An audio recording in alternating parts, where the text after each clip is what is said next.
This video shows you how to use the map view in CityWater. This is the area where you will likely spend the most time in a CityWater project.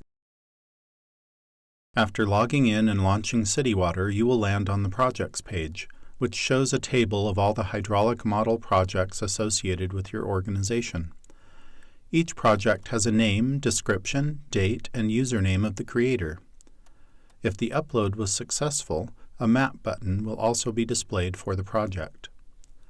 For each project, there are two fundamental views accessible from this page: the Product Details view and the Map view. This video addresses the Map view. Let's explore this project's map. Click on the green Map button at the right. This is the map view for the hydraulic model project you selected. The graphics window on the map view shows a base map overlain with the pipe network. The legend appears on the right with symbols for tanks, reservoirs, junctions, pipes, and valves.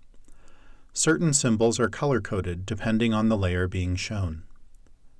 The legend is collapsible to allow you more space for viewing the map.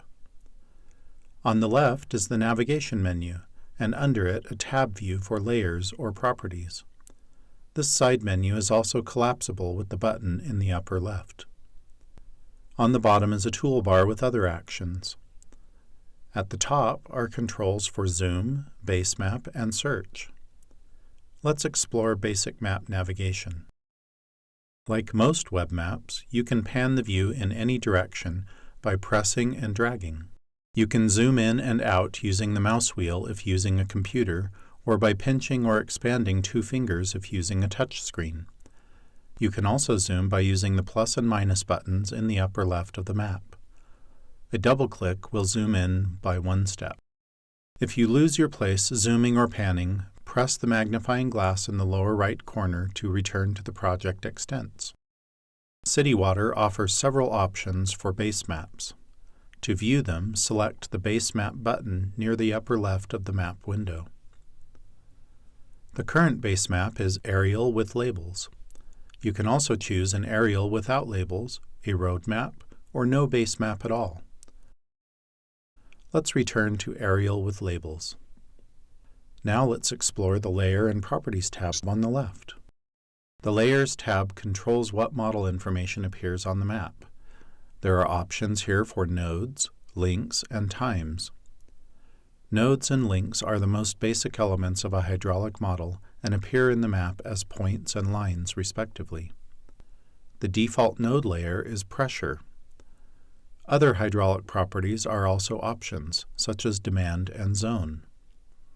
The default link layer is velocity.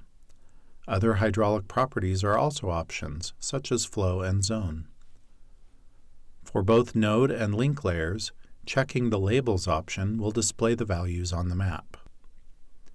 We'll leave the layers set to pressure and velocity for now. Feel free to explore other layer options after the video. Under Time, we have options to show minimum, maximum, or average values for the layers, selected for nodes and links.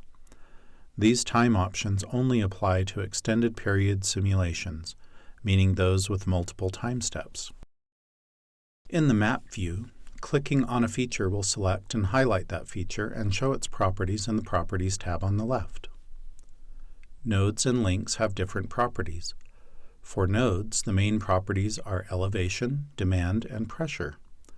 For links, the main properties are length, diameter, flow, and velocity. What is shown in the Properties tab depends on which layer and time option you selected on the Layers tab. Let's look at a couple examples. Select any junction in the model where two or more pipes come together. Notice how the junction is highlighted in purple on the map, and its properties appear in the Properties tab on the left, including its ID, elevation, and simulated pressure. Different properties will show up here depending on what layer is selected. Remember, we are looking at the average pressure over the simulation period. To view the full time series, select the plot icon in the bottom toolbar. This shows a pop-up graph of how the pressure at this particular node fluctuates during the simulation. To close the plot, click the X in the upper right corner of the plot. Now let's select a pipe. It has an ID, a length, a diameter, a roughness coefficient, an open-closed check status, and a simulated velocity. In this case, the average over the simulation period. To view the full time series, select the plot icon in the bottom toolbar.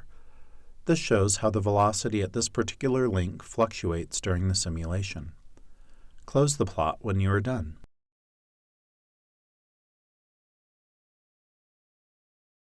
This concludes our introduction to using the CityWater map. From here, you can navigate back to the project list or the project details.